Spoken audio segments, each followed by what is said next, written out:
College में जाने से पहले मैं सारी 2-3 साल की जो भी जेई का चीज़ें हुई है बस तुम्हें कह के जाना चाहता हूँ। 10th में इतने अच्छे परसेंटेज लाने के बाद जेई के रेस में मैंने कैसे एंटर किया, लेकिन उससे पहले ये जानना ज़रूरी है कि जेई नीट आईआईटी के बारे में पता कैसे चला। तो मुझे पता कुछ इस कदर चला था कि मैं जिस स्कूल में पढ़ रहा था वहाँ कोचिंग वाले before the board exam coaching वाला आके काउंसलिंग के जैसे या पूरी क्लास में वो बताने लगे कि ये जेई एंट्रेंस एग्ज़ाम होता है, नीट एंट्रेंस एग्ज़ाम होता है। तो इतना बात मुझे पता था कि मुझे बायोलॉजी तो नहीं लेनी। तो बची जेई की बात, तो वो कहने लगे कि जेई लेने के बाद करोड़ों की प्लेसमेंट लगती है, आईआईटी बॉम्बे, आईआईटी कानपुर वगैरह इंस्टीट्यूट है जहाँ का फेस्ट, जहाँ की कल्चरल लाइफ और फिर प्लेसमेंट्स तो आप सब जानते ही हो कि इतने करोड़ों के पैकेज मिलेंगे तो आप शायद फ्यूचर में ज़्यादा अच्छा कर पाओगे। लेकिन उन्होंने ये बात नहीं बताई कि आईआईटी का सिलेक्शन रेशियो भी बहुत कम है। उन्होंने अपना काम किया कि बच्चे इकट्ठा करने के लिए कि या इतना ब्रेन वॉशिंग सेंस में कि आईआईटी है तो सब कुछ है। वैसे ठीक है, हमने बोला ठीक है, सुन लिया। फिर जैसे ही बोर्ड के रिजल्ट आए तो सब लोग, जितने भी लोग साइंस चूज कर रहे थे, या तो जेई की तरफ जा रहे थे या फिर नीट।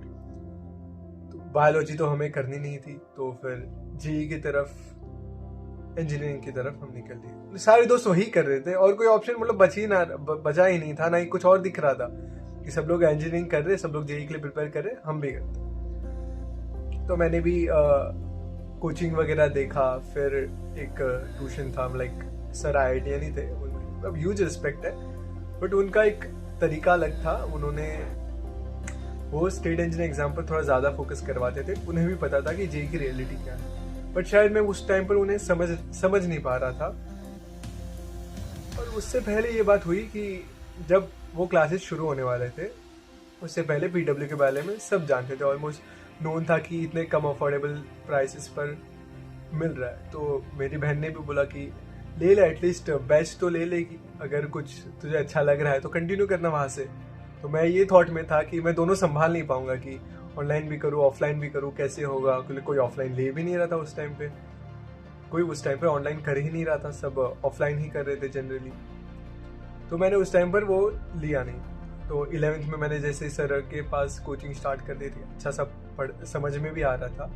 फिर डमी स्कूल में एक दिन क्या हुआ कि एक मैथ्स के सर थे, तो उनसे मतलब कन्वर्जेशन होती है, तो उनको कहा कि आपके एक स्टूडेंट है जो अभी टीचर है, आईआईटीएन ही है यहाँ से, उन्होंने भी डमी स्कूल सेम जगह से किया था। तो मैंने उन्हें कहा, उनको कुछ याद तो था नहीं, लेकिन उन्होंने कहा आईआईटी, तुम लोग भी आईआईटी कर रहे हो, आईआईटी मिलना। तो उनकी अजीब सी एक ऑकवर्ड स्माइल थी कि ये आईआईटी सबका नहीं होता है, या उस कदर उन्होंने स्माइल दिखाई। तो मैंने समझा यार कुछ तो हम गलत कर। तो मैंने ऑनलाइन बैच अर्जुना 3.0 ले लिया। लेकिन उसमें एक फॉल्ट या एक फ्लॉ ये भी बोल सकता हूँ कि उस टाइम पर कोई स्टार फैकल्टी या कोई नॉन फैकल्टी था नहीं। तो मैंने बोला, लेकिन पढ़ाते सब अच्छा थे, तो मैंने सबके एक एक चैप्टर देख लिए, एवरी फिजिक्स, केमिस्ट्री, मैथ्स। ज्वालामुखी, वो ज्वालामुखी ओम सर थे केमिस्ट्री के लिए। फिर बाकी सारे चीज़ मैंने वैसे देख ली। फिर आई रियलाइज कि मतलब दोनों मैनेज नहीं हो पा रहा था। एक साइड प्रैक्टिकल्स भी चल रहे, एक को बुलाया जा रहा है बार बार डमी स्कूल में, एक साइड ऑफलाइन कोचिंग, एक साइड ऑनलाइन, तो कुछ ना कुछ छूट रहा था। तो मैंने बोला नहीं, ऑफलाइन सही जा रहा है, मैं ऑफलाइन पढ़ता हूँ। फिर लेटर ऑन धीरे धीरे जैसे टाइम बढ़ा आगे, तो जो मेरे क्लासेस में, जो कोचिंग में जो सीनियर्स थे, उनको देख के समझ रहा था कि वो जेई के लिए नहीं पढ़ रहे। और मैं जो मेरे दोस्त लोग से बात कर रहा हूँ तो समझ रहा है कि उन्हें कुछ और ही पढ़ाया जा रहा है, मुझे कुछ और पढ़ाया जा रहा है। तो मुझे ये समझ आ रहा था धीरे धीरे कि मैं जेई के लिए नहीं पढ़ रहा हूँ, या सर जेई के लिए नहीं पढ़ा रहे। तो धीरे धीरे ऐसे वक्त बीता और अब आ ही गया था 11वीं का एंड। हमने फाइनली कोचिंग छोड़ दी। आगे की कहानी जानने के लिए जस्ट स्टे ट्यून्ड। आप सबको दिल से प्रेम, बहुत बहुत धन्यवाद।